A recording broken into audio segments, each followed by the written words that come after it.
Assalamualaikum warahmatullahi wabarakatuh. Perkenalkan, nama saya Putri Rahmi dengan NIM C0D024004 dari Program Studi Perpajakan kelas G. Baiklah, di sini saya akan mempresentasikan aspek fiskal dari arus barang dan arus modal perusahaan dengan dosen pengampu, dengan Bapak Dr. Wermi Eka Putra, SEMSI, dan Ibu Heriani, SEMAK, dan Bapak Lutfi, SEMSC.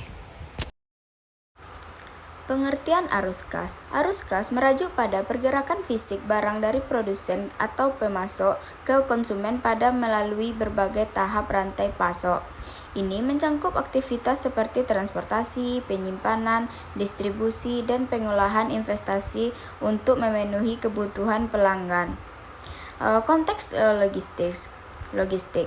Dalam logistik, arus barang melibatkan aliran bahan baku atau barang jadi dari titik asal seperti pabrik hingga konsumen, termasuk perdagangan, produksi, dan pengiriman. Proses ini memastikan barang siap dipajang atau dikirim dengan efisien. Pengertian arus modal. Arus modal adalah aliran investasi atau dana keuangan antar negara atau antar pelaku ekonomi seperti saham, obligasi, atau investasi langsung. Ini terjadi karena perbedaan ketersediaan modal di suatu wilayah di mana negara dengan modal berlebih mengalirkan dana ke wilayah yang kekurangan untuk mencari keuntungan lebih tinggi. Jenis arus modal. Arus modal terbagi menjadi dua jenis utama. Yang pertama, portofolio investment. Investasi pada aset finansial seperti saham, obligasi, dan syarat berharga lainnya melalui pasar modal internasional. Direct investment. Pemasaran modal berlangsung seperti pembangunan pabrik atau penguasa perusahaan di negara lain dengan keterlibatan manajemen. Aspek fiskal arus barang. Aspek fiskal arus barang merujuk pada perlakuan perpajakan yang terkait dengan pergerakan fisik barang dalam rantai pasok. Pergerakan fisik barang dalam rantai pasok terutama melalui instrumen seperti PPh Pasal 22 dan PPh di Indonesia.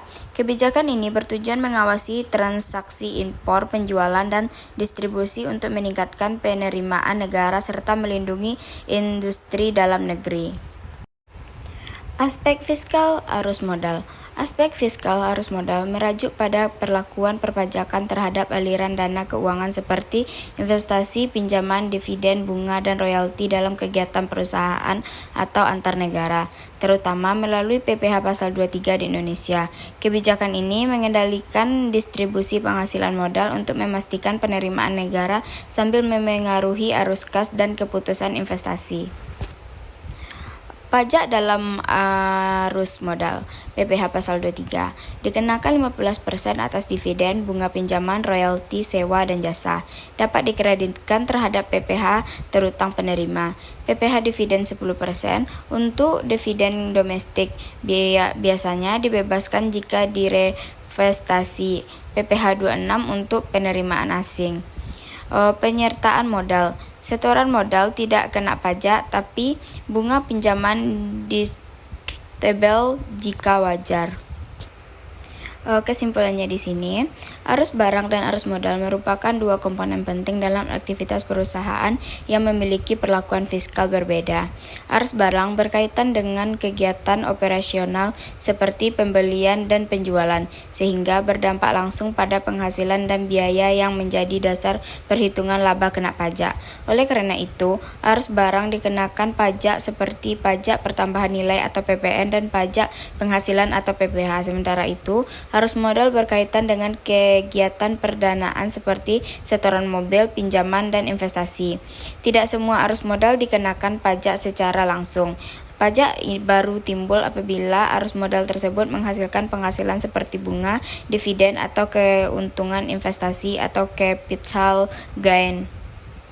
Dan sekian yang dapat saya sampaikan. Jika ada salah kata dan salah penulisan, saya mohon maaf. Saya tutup dengan Assalamualaikum warahmatullahi wabarakatuh.